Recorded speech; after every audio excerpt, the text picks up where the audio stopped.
گیا اتنے ہی قدم رکھ لے قدموں روک لیا تے میں انتظار کرنے لگ پیا صحابی رسول اللہ کرنے لگے پالا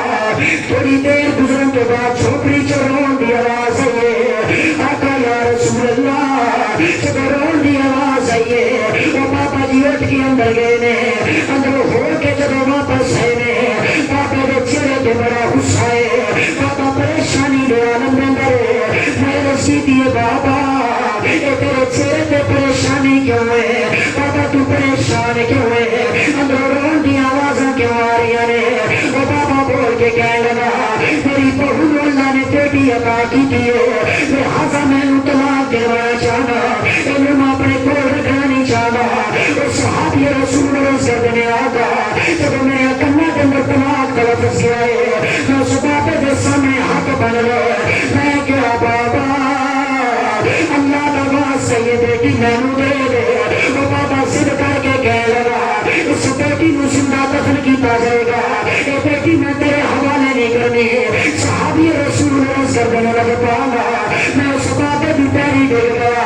میں کیا بابا اس بیٹی دی محبت میں دے دے اس بیٹی نو زندہ دفن نہ کرے یہ بیٹی میرے حوالے کر دے صحابی کہنے آقا میں اس بیٹی نو اپنے ہاتھاں دے دیا نجر پالا تو بیٹی دے چہرے پہ میری نظر پہ اتنی خوبصورت بچی ہے آقا انہوں نے اپنے سینے لایا میں کیا بابا اس بیٹی دے بدلے میں تنوں اٹھنی دینا ایک ہور اٹھنی بھی تیرے حوالے کرنا اے بیٹی لے کے میں جا رہا ہوں وہ صحابی بیٹی لے کے گھر آنے عرض کرتے ہیں آقا وہ ایک بیٹی میں بچائی نہیں آقا ہن جدو کسی دے گھر بیٹی پیدا ہوتی ہے میں اپنا اونٹ لے کے دو جانا اس دروازے پہ جا کے بسن دینا جا کے لوگوں کا کرنا وہ بدیا بیٹیاں نہ ہماری اے میرا اونٹ اپنے گوڑ رکھ لے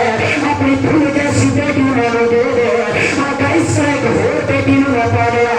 آقا چلتا چلتا ایک ہور نہ مارا وہ باپ بڑا سامنے وہ سامنے میں پانچ اونٹ رکھے میں کیا بابا اے بیٹیاں ماروا سے نہیں ہونیا اے بیٹی میرے حوالے کر دے میرے آقا داستان سنے میں نے میرے آقا روئی جا رہے وہ صحابی کہنے لگے پالا وہ بیٹیاں لے لے کے میں پال رہا آقا 360 بیٹیاں میں پالیاں نے